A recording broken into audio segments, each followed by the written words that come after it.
In a shocking turn of events, new Prime Minister Keir Starmer has announced plans to open the floodgates for asylum seekers, offering thousands of visas to those who have arrived illegally in the UK. Starmer claims this move is a step towards a more humane immigration policy. But what does it really mean for the UK? Under the new policy, asylum seekers who arrived illegally, many via perilous journeys across the English Channel, will now have their claims processed. This policy could potentially encourage more illegal crossings, as it signals that the UK is now more welcoming to those who come here through unregulated means. This launch is utterly brazen. There is not a single policeman around here. They've waited till it's daylight, and we've probably got 50, I would guess, migrants, many of them who claim they're from Iraq, determined to cross the world's busiest shipping lane. I'm not happy in the hotel, and I'm not happy in this whole situation about Home Office. Because Home Office, they send me message to grant me about accommodation and support, but they didn't give me enough support. This isn't just about numbers. It's about the impact on our communities.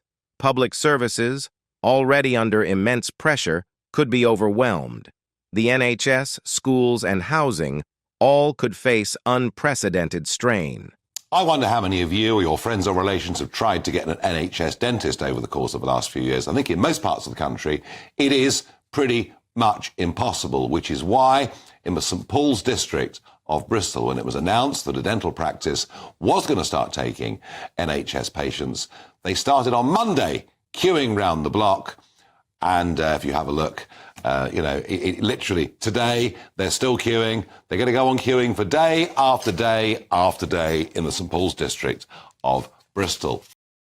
Critics are warning that Starmer's open-door policy will not only fail to deter illegal immigration, but will actually invite more chaos and instability to our borders.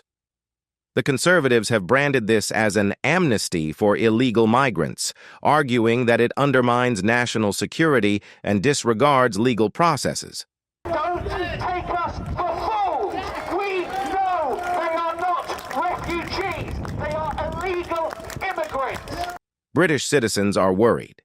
They fear this policy could lead to increased crime, social unrest, and a further burden on the taxpayer.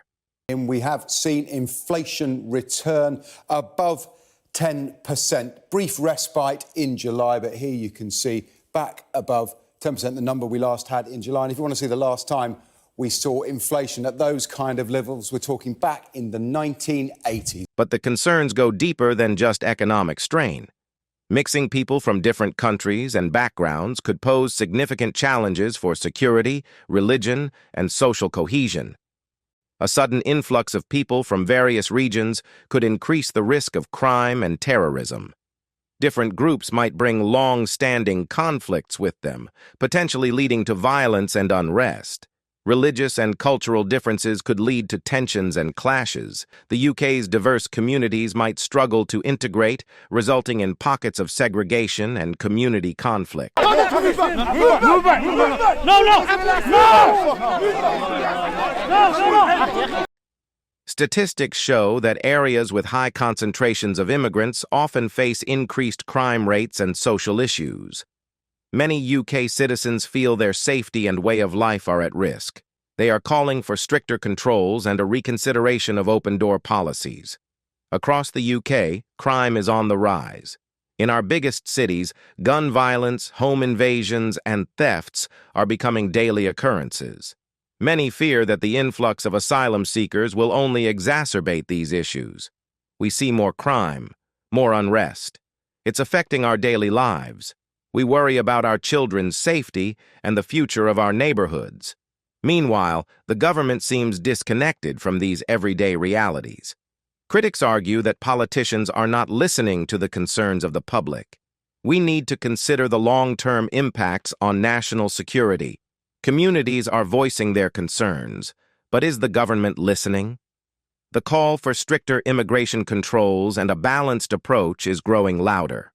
Is this the future we want for the UK or Europe? A nation overwhelmed by unchecked immigration, strained public services, increasing crime, and social tension? It's time to ask, Is Keir Starmer's policy really the solution or just the beginning of a new crisis? Subscribe to our channel for more updates and let us know your thoughts in the comments below. How should the UK handle its immigration crisis?